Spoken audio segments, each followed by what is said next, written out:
video number 3 of what I'm calling the Luggage Cart series. The Luggage Cart series is really based on a real-world situation. I design and build luggage carts. I test them. They're the best luggage carts in the world. But I've actually been getting some reports from some of my hotel customers telling me that, in fact, my luggage carts aren't quite set up to handle the real-world requirements.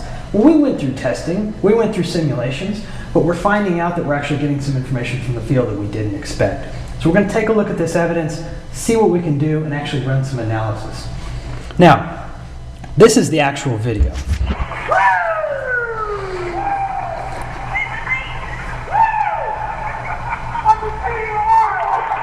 As you can tell, the king of the world is riding this cart. So it's actually kind of an honor that he would actually use our cart instead of some other cart, which is great news. By the way, this is an employee of MLC CAD Systems. If you want to know which employee, call your local office, see if you can get the information out of them. But what we're going to do here is we're going to do a little bit of play-by-play. He's starting out pretty good. He's riding along the front of the cart, all right? And he's not tipping over. He's pretty stable, right? That's because we tested it. We checked to make sure that when the driver, or the rider in this case, is right up along the front of the cart, it's actually still very stable. And so he's riding down the street, and he's screaming, and he's putting his arms out, and everything's looking really good. This is the part where we didn't really anticipate the actual loading conditions. And so what he does is he puts his arms out and he leans forward, which isn't a problem, but he does kind of a hip thrust, all right? And this hip thrust, I think it was for more of a dramatic effect. You notice over here on the right-hand side of the screen, there's some ladies, and I think he was showing off a little bit more than we anticipated. And so as he does this hip bump, the cart starts to tip over, he loses control, all right? That's the phenomena we want to understand. We want to be able to model that. We want to find out what kind of forces, reaction forces, what kind of velocities we're talking about, so we can really understand what kind of impacts we're going to see here. So that's where we're going to start. We're going to get this going. All right, everybody. This is video number 3. So we've seen what we've got. We've seen the situation we have out in the field. And what we need to do is we need to create a realistic model so we can really understand what's going on and simulate it, run some scenarios. All right, so I've set up a model. This is actually in a kind of an assembly here. And I've got our king of the world here. He's got his arms out ready to go. And he's 185 pounds. That was our estimate of the driver in the video. And we've got our cart modeled up. I put some wheels on it. And I've got this road. And actually, the road's kind of fun. It's made of asphalt. And there's a curb here. So that if for some reason our setup doesn't allow him to fall, when he gets to the end of the curb, he's going to fall. Either way. So that way, every animation we get a little bit of enjoyment out of the whole thing. All right. So I need to set up my simulation. Now, first things first. When you're working in these motion simulations, you're going to want to stay away from symmetric or width mates. They're not going to be analyzed. So instead, you could use them to position it, but then simply use a regular distance mate, something very simple. All right. The other thing to remember is everything's very rigid. So you don't need to worry so much about things being left and right or this or that. If it's a rigid part and it falls down and hits the floor, it hits the floor and that's it. So I'm going to start a new motion study here. Simply right-click and say New Motion Study. I've got one set up that we're going to see here in a second. But I want to talk about the various things that you need to do in order to get an accurate study. First things first is the type of animation. You've got animation, basic motion, and motion analysis. Animation is just going to be sort of no mass, no friction, none of that. The basic motion is a little bit more advanced, but this motion analysis is really where we're going to be able to get our really useful information. And this requires SOLIDWORKS Premium or a simulation package. So what we're going to do is we're going to start out by setting up some contacts. All right, we've got a 3D contact option here. And this contact is going to go between solid bodies, and it allows us to basically set up these parts. And what I'm going to do is I'm going to set up a contact between the ground and the 4 wheels. And you can set up whether you want a material to kind of specify how the friction works, or you can just turn off friction. In this case, I'm actually going to turn off friction because I'm assuming they're rolling but I didn't model them rolling. That's actually going to be quite a computational challenge inside of SOLIDWORKS Motion that's really not necessary. A frictionless surface versus a rolling wheel, it all works the same. I'll click OK, and you'll see it's going to add it into our study tree. Now, the study tree inside of a motion analysis is going to look a lot like the regular motion analysis tree, or a regular SOLIDWORKS tree, except you can do specific things down here that don't exist in the main model. Okay, so I also need to set up some initial velocity. Right? This guy and this cart are both moving at a certain velocity starting out in this thing. So I want to go ahead and model that initial velocity, and then I'll simply model the torque caused by the ever-present bump. So I'm going to just right-click on my king of the world here, and you'll see initial velocity is an option. Simply specify an edge or a face to give it direction. And I'm going to say he's going about, let's say, 2 feet per second, 24 inches per second. And I'll do the same with the cart frame. Initial velocity of 24. And a lot of these various components are going to show up in the tree in various folders. For instance, here's an initial velocity folder that shows the setup. So if you need to modify that value, you can. All right. So now I've got this thing rolling on the ground, and I've got it started out. Let's kind of take a look at where we're at so far. So you see there's some initial velocity, and something's going a little bit weird, so we're going to have to figure out what's going on there. Let's take a look at our mates. We've got some mates turned on, we've got some mates turned off. In fact, we don't have anything keeping the driver in position. All right?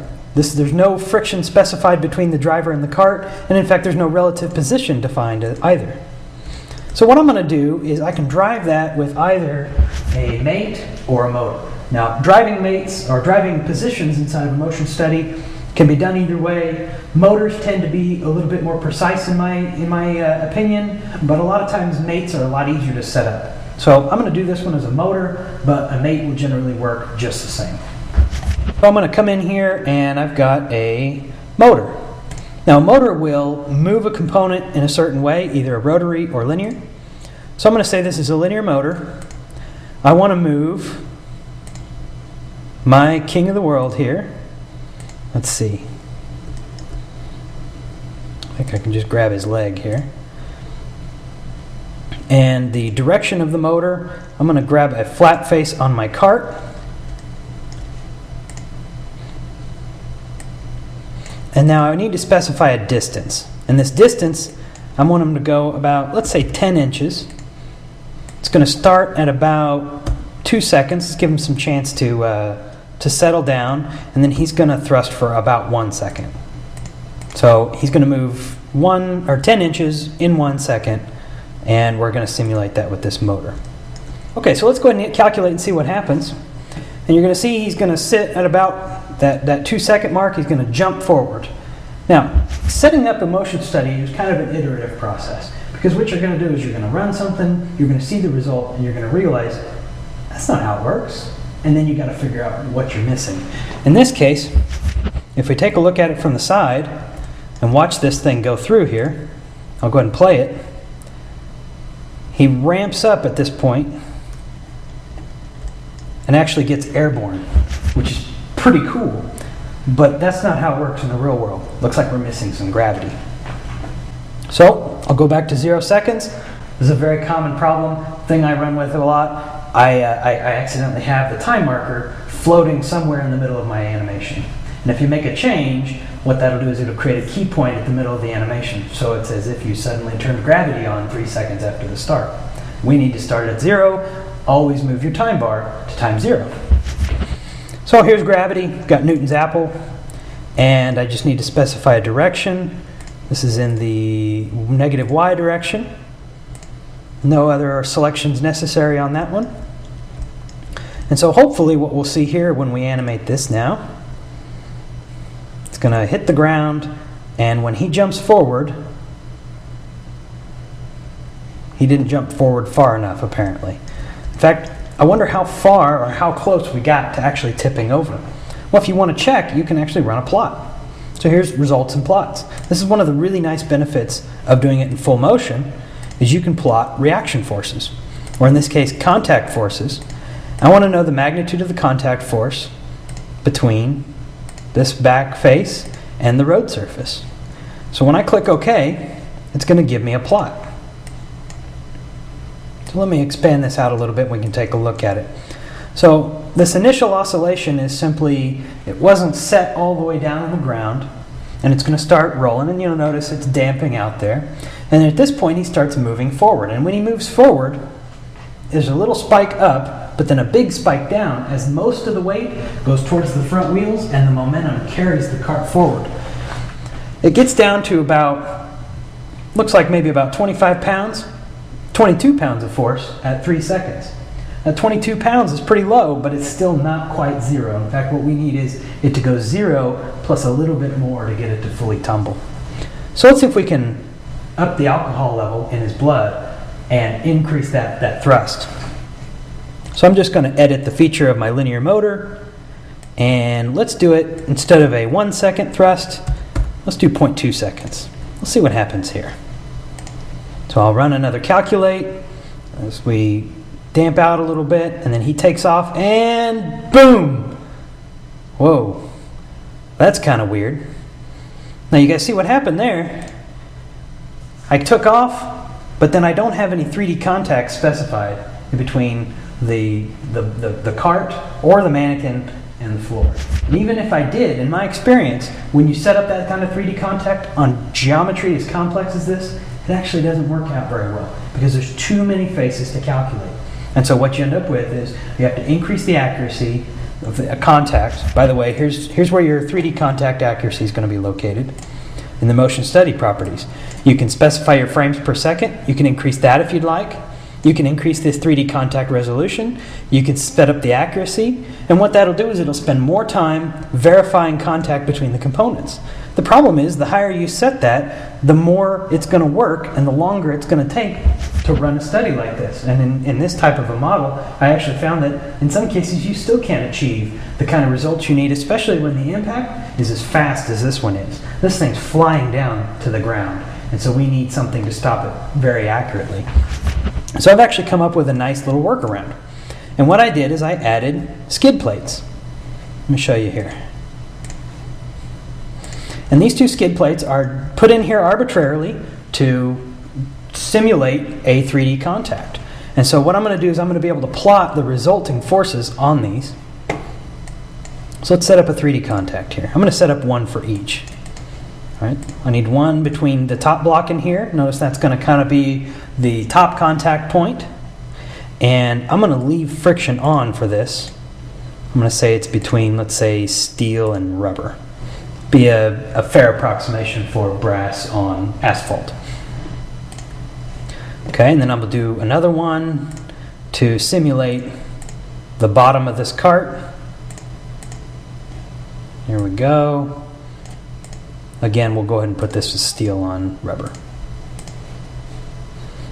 And let's see what happens this time. Again, you're constantly iterating your designs. You're going to notice that that skid plate, although correctly positioned, was not held to the cart correctly. So let's take a look at what mates we need to add here, or what we need to unsuppress. It looks like it's this mate right here.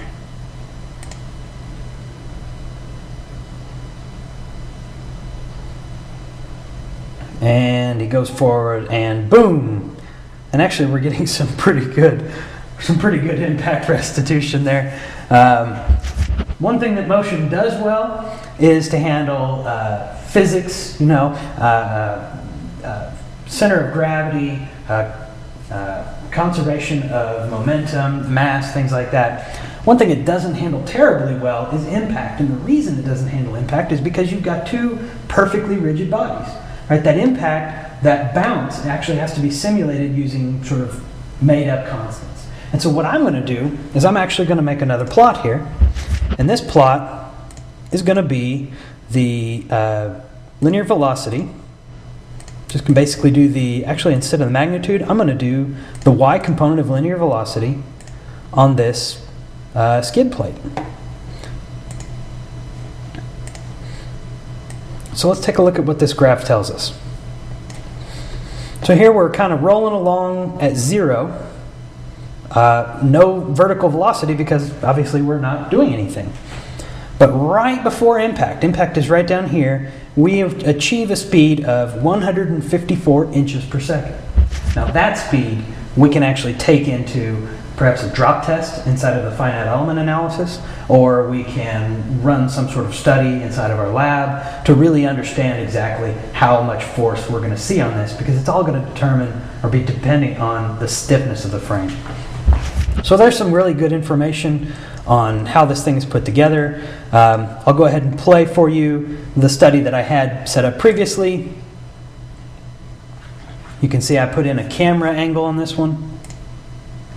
So you can kind of take an idea, or take the perspective of the person holding the camera in the previous video. And so what he's going to do is he's going to do his little king of the world thrust, and down he goes to the pavement. Okay, so let's go ahead and calculate and see what happens.